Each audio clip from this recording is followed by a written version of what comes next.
Hello, everybody, and welcome again to another edition of Acoustic Northeast, where we talk about the singers and songwriters and the acoustic music scene in the Northeast U.S.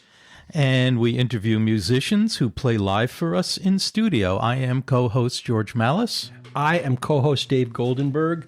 We're sponsored today by HearItThere.com, which is a great place to go in the tri-state area for information about who's playing where and when and to learn more about them. By Hudson Harding, the folk rock radio promoters. The folk radio promoters. The rock is up to you. They do folk rock. They do folk rock. And WBXO Internet Radio, streaming live from beautiful Hopewell Junction, New York, where you can actually hear Acoustic Northeast on the radio. Absolutely. Yeah, across the airwaves. Well, not across the airwaves, on the internet, like you just said, right? Exactly. And you can listen to our podcast, obviously, wherever you're listening to it now. Also on acousticnortheast.com and also on YouTube. So that's what we got going on. But we have a fantastic guest in studio today, and that happens to be Maria DiFabbio. Maria, welcome to the show. We're very happy to have you here. Thank you so much for having me. Maria does both singer-songwriter stuff, and you also write for theater. Am I correct? Yes. So why don't you kick us off with a tune, and then we'll talk more about your songwriting, and we'll get into it all. Sounds great. Here she is. Ready? Okay.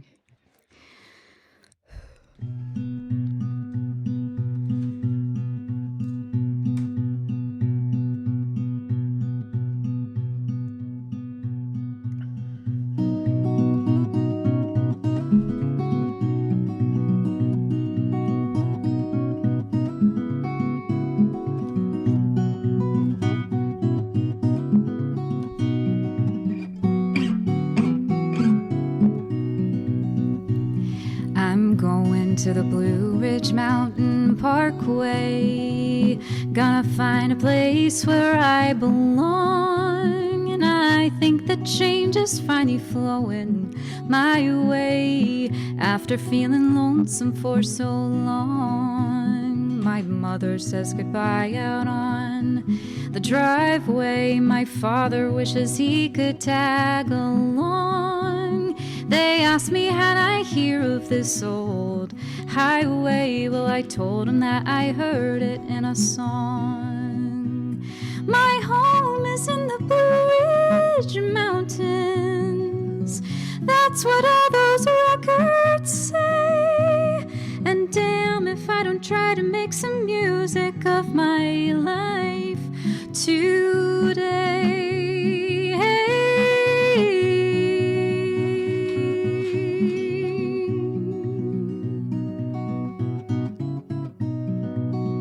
I'm gonna get up early just to catch the sunrise. I'm gonna go to bed with someone with no name.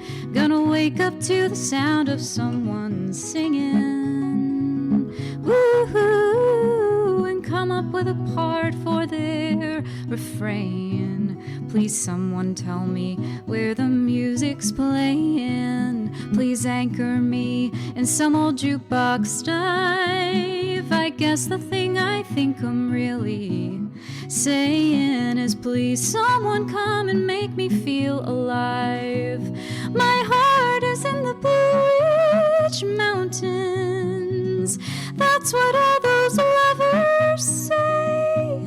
And damn if I don't try to make some meaning of my life today.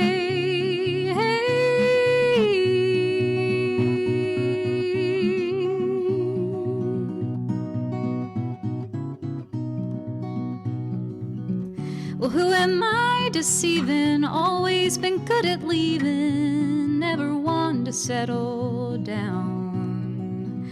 Maybe I'm just make-believing, but there's an art to skipping town.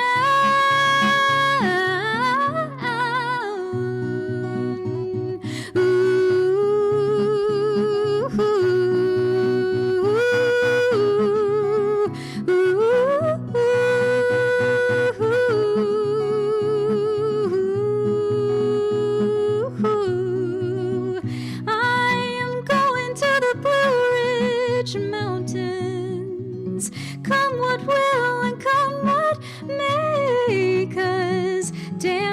try to make some meaning, and damn if I don't try to make some magic, and damn if I don't try to make some music of my life today.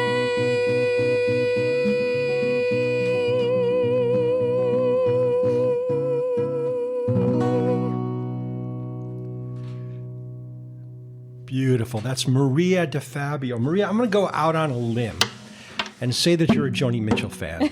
Yes, big Joni Mitchell fan. And it's not just those notes, those stratospheric notes that you can hear, but kind of the sensibility to that song. Was that somebody who played a role in your musical upbringing? Yeah, she. I didn't start writing songs until I was like about 21, and she was listening to her music for the first time. Really kicked that off. Yeah. And you grew up in Connecticut, is it? Yep. And how did music first find you? Well, my father is a musician and my mother was an actor, so I definitely grew up in a musical household. And they loved to play show tunes in the house mostly. It was like show tunes and the Beatles were like the two main. That's the music that I listened to growing up. So I guess I've always been listening to music and singing, but I didn't start writing until I was a little bit older. Is there a better way to be melodic than to listen to show tunes and the Beatles? Yeah, I know. Because it's definitely rubbed off on your playing. I mean, in just the one song that we've heard so far, but I would venture a guess to say that you're usually very melodic. I do love a beautiful melody. Yeah, and before we started recording the show today, we did talk upstairs in the kitchen while we were having a bite to eat, and we talked about how you kind of write your songs, that you go more for a melody first before you write your lyrics. You want to talk a little bit about that? Yeah, I play guitar, a little bit of banjo, and then ukulele, and I usually just start with messing around with a guitar, like a chord progression or something, and then put a melody on top of that. But then I do usually start with music, but then like music and lyrics sort of forge together in the writing process. But I love starting with melody for sure. Yeah. Do you when you do sit down and do that and something pops into your head, do you try to go a certain way, a certain subject matter, or is it just, what pops in there? I usually feel like I've had an idea for a subject matter for a song for a long time. And then suddenly a melody, like that's been in my phone notes for a long time or something. And then finally I find a melody for it, if that makes sense. Yeah. Oh, so the idea inspires the melody and then the melody inspires the lyrics. Usually for me. That's a new one. I haven't heard that, George. Yeah, that one's great. Yeah. So where do you, when you, we've interviewed people, and one of the questions that I always like to ask is, when do your ideas pop up? Do they pop up while you're out for a walk, when you're, going for a ride in the car? I mean, is there a time, or are you just randomly, because you said you got voice notes in your phone. So when do you record those? When do those hit? Truly at any time of day. I feel like maybe you've done this too. I've woken up in the middle of the night and had to voice note a melody idea. So you wake up with something. Sometimes, yeah. But the thing is trying to get it down, because sometimes they leave as quickly as they came, So it wakes you up is probably what happens. I was driving over here today to the studio. In my car, I had an idea for a song, and I almost had to pull over and record it, but then I would have been late. So I hope I don't forget it. Yes, I know. That song talks about a woman and her relationship with the spirit of the mountains. Do you have a relationship with those mountains, or is it something that you just imagined and brought to life? Over the past couple of years, I fell in love with bluegrass music. And a lot of the bluegrass songs talk about the Blue Ridge Mountains, and my home is in the Blue Ridge Mountains, or Blue Ridge Cabin Home. And so I was inspired by those songs to write this. And it's also it's the opening number of my musical that I'm writing called Trunk Songs, which is about a woman who takes a solo road trip down to the Blue Ridge Mountains. So definitely that place has been in my mind while writing this whole show. Yeah. And show music is a big part of your musical world. And one of the things that I've always wondered about was that if I'm writing a song, it's usually from my point of view, unless I'm creating a specific character specifically for this song. Yeah. But how do you sort of hide yourself and put the character into the song when you're writing? That I would, for the most part, actually prefer to do that. Like, I love to put myself in a character's shoes, and it doesn't matter, like, I guess, who the character is, and try to think about what they would be thinking about in a certain moment and then write from that place. So I really enjoy that sort of acting exercise. I think Sondheim used to say that he felt like the best songwriters were also actors because they could really get into the shoes of characters. But for this show that I'm working on, so that's like I feel more comfortable there writing for other characters. But for this show, while the main character is based on me, it's not directly me. But for this show, I kept on writing songs kind of about my own life. So I was like, the only songs I could write were about coming from a very personal place. So I just had to like follow that impulse. But yeah. When you're writing a play, so you're writing the dialogue, so on and so forth, are you thinking about the music that goes along with that? Or do the actors play it out, and as they're playing it out, you come up with an idea or something? Usually, because I write musicals, I'm writing a scene. I'll be writing a scene and thinking about if a song belongs in the scene. Like, how can we write a scene that leads up to a song sometimes? So it's really hard for me to not think about maybe a song belongs here. Yeah. But usually just starts on the page, and then it's really, really helpful to have actors read it out loud at a certain point. Yeah, that's interesting. What's your relationship and what's your collaboration like with the person who's actually writing the book for the play? For this one, I'm writing the book as well for the first time. Yeah, so tell us about it then. Yeah, I'm writing book, music, and lyrics for the first time, and I usually prefer to collaborate with someone on books specifically, and I just like to do the songs. But this has been a really amazing experience writing a book for a musical. And I'm actually this year I'm part of the BMI musical theater writing workshop, and they have a book writing workshop class. And I've been in that class all year, which has been so helpful to learn about like, how do you craft a script and a narrative? So it's been hard, but also very rewarding. How did you find this? I mean, how did you know that this was something that you wanted to do the theater, to do the songwriting for the theater, and to write plays? You know, maybe from growing up or whatever through your... Definitely from growing up. I've always show tunes are probably my favorite kind of music. And then I started working on a show with a friend, just like a play idea for a friend 10 years ago. And I just had so much fun talking with her about the characters and thinking about what they would sing about. And I was like, is this a job? Can someone do this? So I just like really, really enjoyed it from those like little first experiences, and I wanted to keep doing it. So that's amazing. Go ahead. Yeah. What do you think is the difference between a song you write to be a show song and a song that you write to, if not be a hit, be popular? And the reason I ask is I did a little research in advance of this. And I asked our good friend ChatGPT, what are some of the songs from musicals that have become really big hits? Songs like Summertime, Over the Rainbow, Some Enchanted Evening, Aquarius, Hello Dolly, My Favorite Things, I'll Never Fall in Love Again, People from Funny Girl, What Kind of Fool Am I? Notice a lot of those are kind of in the past too.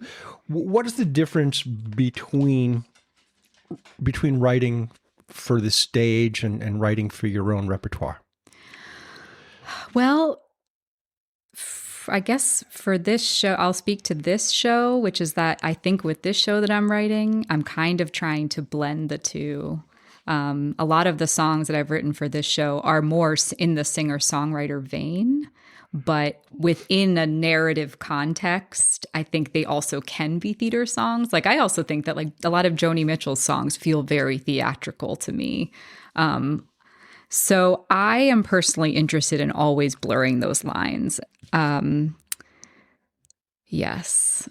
Does that answer the question? That's great. You know what I think we need? Yeah. I think we need another song. Well, let's do something interesting. Well, I think it's interesting. Let's jump to a track from one of your musicals, and we'll play that now, and then we'll come back and we'll talk about it. What would you like to play? This is Your Girl from Trunk Songs, my new musical.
Well, that was beautiful. And you played ukulele on that one, obviously. Do you find yourself writing on the uke much? I actually, a lot of the times will start songs on the ukulele only because I know it the best in terms of just like, I know the chords and how like my way around the ukulele probably the best. So it's easier for me to start on the ukulele and then bring it to the guitar.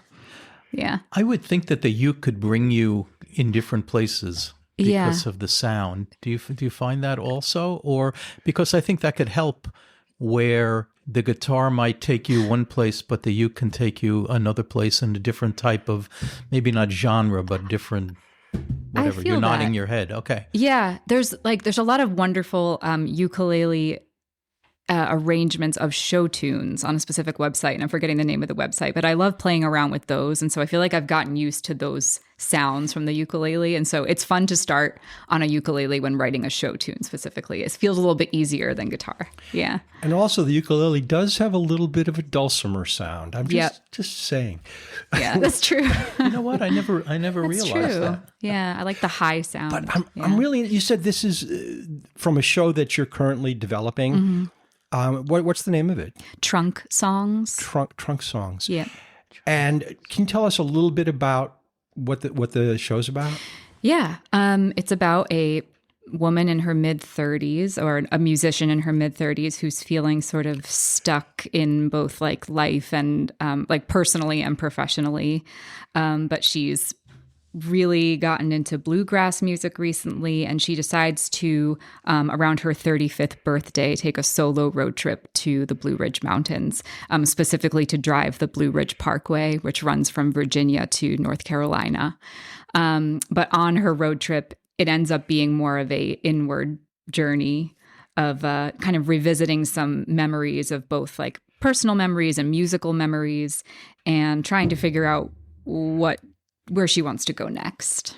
Did you base it on anyone you know? That's what I was just going to ask. You just beat me to the punch there. But what really interests me here, though, is, in songwriting, you're telling a story very often in the space of 3 to 5 minutes. Yes. But this is a whole different way of storytelling. Tell us a little bit about how that works and how you engage yourself with that. Yeah. I love telling a story in 3 to 5 minutes, like within a song. So the task of telling a story over like an hour and 15, 20 minutes is hard. But I wrote the entire script in 2025, and I started with like looking at a blank Google Doc and wondering, how am I going to do this? But now, as I just kept on like coming up with new ideas for scenes and like relationships that could grow or fall apart, things like that, it just like wrote itself somehow. So did you have any help with it? Any co-writing or anything? Or for this one? No, I've written it all myself, but definitely I've had people help, like friends have read it with me, and I've had a guitar teacher for some of the more like complicated guitar playing for this one, and so many people have helped me. Yeah, but the story is yours. Yeah, and the dialogue and everything, and the songs. Yeah, I'm dumbfounded. I'm so impressed. Could you do that, Dave? Could I ever shut up, George? No. So you know the answer. I wanted to touch base. I wanted to change subjects a little bit because you are part of a band. And the Bears of Alaska. Can you tell us a little bit about the Bears of Alaska? Sounds grisly. It's a grisly story, right? Yeah, I've sung with them for about 9 years now. And that's my first experience being in a band. And they're wonderful. It's my friend Lauren and Sean, who are married actually. And they do all the songwriting, and I do high harmonies on their songs, but I really learned with them to like harmonize with people, and make music with other people, and I love them dearly. So that's a different, that's totally different for you, because normally you're writing and performing your own stuff. Yeah. And so now you're just kind of, harmonizing. People, where can they find that music? That is on Spotify, Apple Music, and bearsofalaska.com, I believe, too. And your music is also on Spotify? My music on Spotify under Maria DiFabbio. And you have a website? Yeah. Yep. It's my full name, marialenadifabbio.com. Spell that, please. Just first name. MariaLena DiFabbio. And DiFabbio is with 2 B's. Yes. And with an I. All right, maybe you should spell the last name too. DiFabbio. Soon there'll be math involved. It's very long. What's ahead for you? I'm actually bringing Trunk Songs, this musical, to Edinburgh Fringe this summer. Whoa. Yeah, for 9 performances. So that's really exciting. So I'm preparing for that now. And I'm trying to cast for it. And I have a few other friends bringing musicals to Edinburgh this summer too. So it feels like I don't feel alone in it, which is awesome. But it's a big undertaking, and I'm kind of doing it all myself. But I'm really excited. That's very exciting. Are you going to perform in it as well? Yeah. As the lead? Are you the lead? Yeah. How about that? You have to, if you're going to write the play, you got to put yourself in the lead. I'm not going to write a show unless I'm in it, George. Exactly. You know I that. wouldn't either. So let's write one together. And then I think you should. We could both be the leads. I think you should. In my humble opinion, I think it's a good idea. It's honestly no different than, putting on a 60-minute set, I feel like, Well, it is, yeah. I mean, putting on a show is a performance, whether it's a play or you're doing a live set. Yeah. I can never understand people who just disappear into themselves like Bob Dylan between songs. Yeah. Yeah, he doesn't interact with the audience at all, does he? I've never seen him live. Have you seen him live? I've seen him live. I saw him one show. It was pouring. This was somewhere in Connecticut. I don't remember where. And he came out with a hoodie on that was covering his eyes, dark sunglasses over it, and a harmonica brace. All you could tell it was him was his nose. Amazing. And so that kind of gives it away. Anyway, He's just being himself, I guess. before we kind of wind down, you got to tell us what are some of your favorite shows and show tunes? Oh, man. Probably my favorite musical is called Light in the Piazza, written by the composer is Adam Guettel, who is Richard Rodgers's grandson.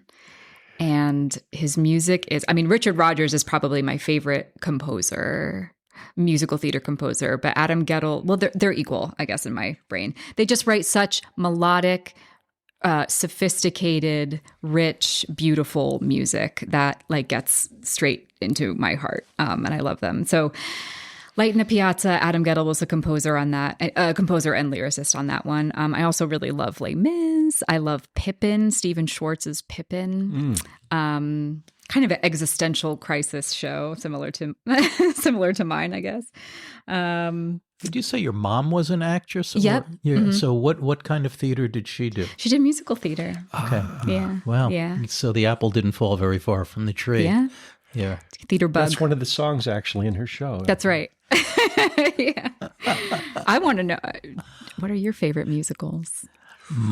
Go ahead, Dave. You go first. I'm a fan of the old musical comedies. You can only say one. Yeah. I can only say one. Yeah, because then I get My the other Fair one. Lady. That's a really good one. Okay. I loved West Side Story. Yeah, it's also amazing. I know almost every song from West Side Story. My sister used to play it on her Victrola. Maybe we can add a duet from that to our set, George. That'd be wonderful. Yeah. Great stuff. Okay, so we're gonna wrap up now. Thank you very much for coming on. Thank you so much. Again, try to go out, check out Maria's website to find out what's going on. And Maria, you're going to take us out with a tune. Can you intro it for us, please, and let us know what you're going to play? Thank you so much. This is another song from Trunk Songs, and it's a character sort of thinking about being on the road.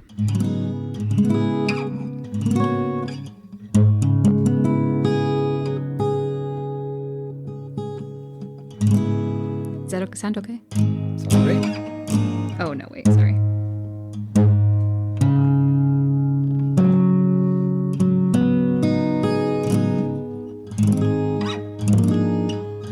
Okay. This is Gold Sierra.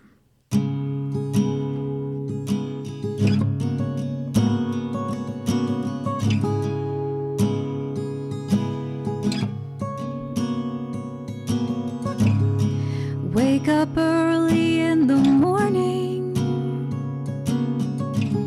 Last night's TV rambles on.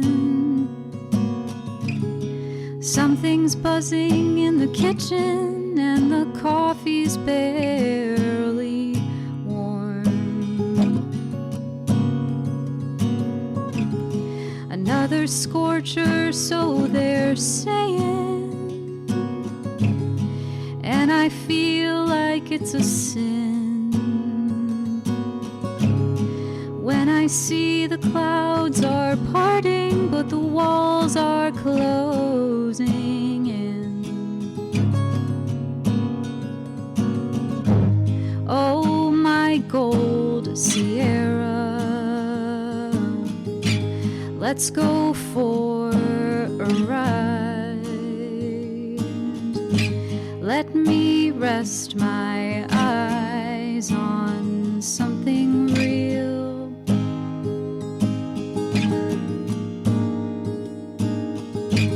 Oh, you lonely highway, put my soul to sleep.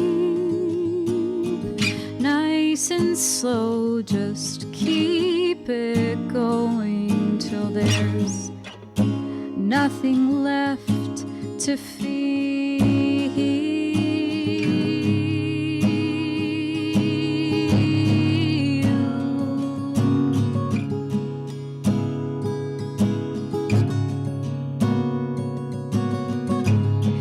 Back at home, the sink is leaking, and the weeds won't let me rest, and the pain, it piles in corners from the girl who loved me best. If I call, will she be crying? If she calls, will I be there? Will I offer any kindness, or will I even care? Oh, my golden Sierra, let's forget this town. When I push your pedal down, I start to breathe.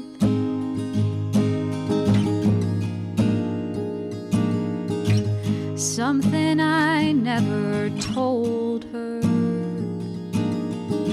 something I couldn't see,